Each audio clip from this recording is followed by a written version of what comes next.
Salve moçada! 5 minutos de hoje é sobre o conto contemporâneo na literatura brasileira. Chega aí, cara!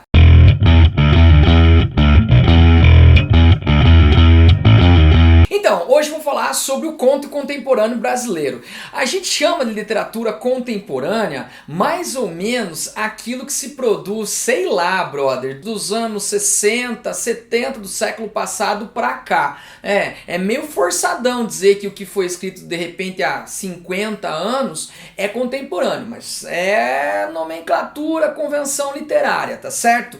Para os padrões da literatura é literatura atual. Bom, então esses vídeos tá sendo muito difícil de gravar aí, né, Ricardo? Nossa senhora, cara. Porque é muita coisa, muita gente, e o que constitui essa literatura contemporânea é que nós não temos uma escola específica, né? Você tem projetos individuais e a gente tem que ficar meio que elencando, listando autores que mereciam muito mais tempo. Mas como o canal vai ter mais vídeos aí pra frente, então esses vídeos aí vou citar nomes. Vamos lá. Conto contemporâneo. Nos anos 70, você vai ter o advento da literatura maravilhosa do Rubem Fonseca, cara. Puta que cara bom, velho. Tem como tema a violência urbana nos grandes centros, né? Personagens marginalizadas muitas vezes, né? Uma outra questão importante é essa linguagem que se cola na temática, né? A temática é violenta, a linguagem também é violenta, é ríspida, é cortante.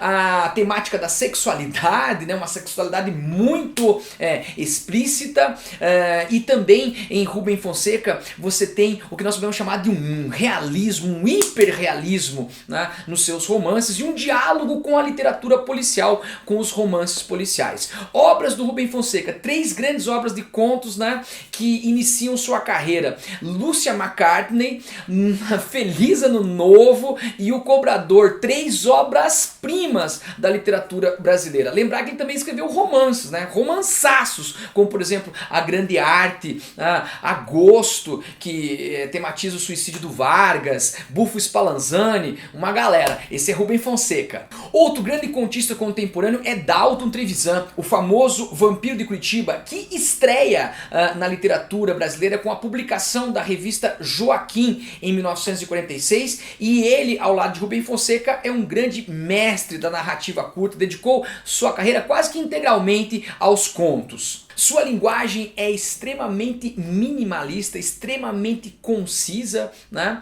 Porque ele vai retratar um universo pequeno, personagens pequenas, né? As histórias que têm temáticas repetidas, né?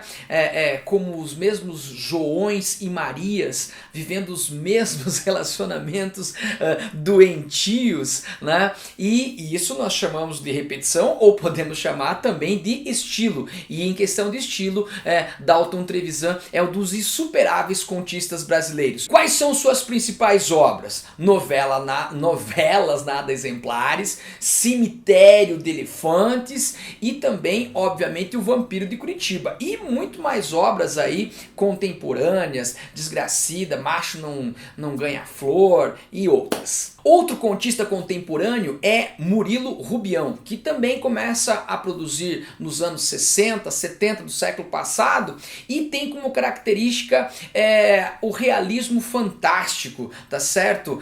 Os elementos mágicos, surreais nas suas obras, como por exemplo O Ex-Mágico e O Pirotécnico Zacarias. Lígia Fagundes Telles também é uma grande contista brasileira contemporânea, autora ainda viva.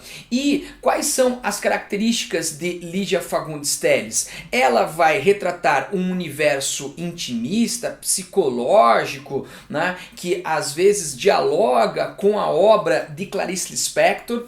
Outra temática importante são os dramas humanos, os descaminhos das relações humanas em Lígia Fagundes Telles. Há também uma certa vertente fantástica na sua literatura, em que se misturam elementos da realidade com elementos inusitados, né? Os finais ambíguos e também, de certa forma, de certa forma, abertos em obras como Antes do Baile Verde, só clássico, cara, Antes do Baile Verde, Seminário de Ratos, e também lembrar que ela escreveu um grande romance, entre outros, né, A Cidade de Pedra, tal, mas As Meninas, de 73, que é uma obra-prima no romance. João Antônio também é contista contemporâneo bastante relevante.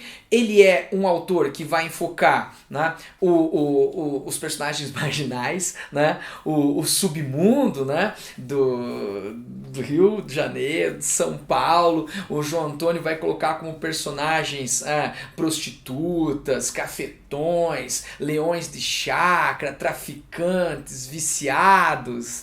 E ele foi um observador privilegiado dessa cena, porque ele frequentava, né, essa região da Boca do Lixo e em São Paulo e depois no Rio de Janeiro, e ele vai ter como característica também muito importante uma linguagem, né, que traduz esse universo. Ele mistura essa gíria da rua com a linguagem jornalística, que ele era jornalista também, e uma pegada literária muito forte. Além dos marginais, ele também enfoca nas suas obras os trabalhadores, né, os assalariados, os desempregados. E quais são as grandes obras de João Antônio? Malagueta, Perus e Bacanaço, uma obra-prima, Leão de Chácara e também Abraçado a Meu Ódio. E para encerrar nosso videozinho, Caio Fernando Abreu, né, cara? Um tremendo escritor que trabalhou também a narrativa longa, o teatro, mas é no conto que está a sua principal produção. Ele é o grande nome dos anos 80 na nossa literatura. Ele faz um diálogo com a cultura pop, né? Um diálogo com o rock and roll, um diálogo com as histórias em quadrinho, com o cinema, até com a música brega, né? E ele vai ter obras de um tremendo intimismo. Nesse ponto também se aproxima de Clarice Lispector, e a temática da sexualidade é importante na sua obra, da homoafetividade, da homossexualidade, né? Temas autobiográficos, também o tema da AIDS, da qual o autor foi vítima, né? E a sua obra-prima é o livro de contos maravilhosos, Morangos Mofados, uma obra-prima e um marco da literatura dos anos 80 no Brasil. É isso aí, moçada. Esse foi o nosso vídeo sobre o conto contemporâneo. Se inscreve no canal aí, dá teu like, acompanha, comenta com a gente, tamo aí.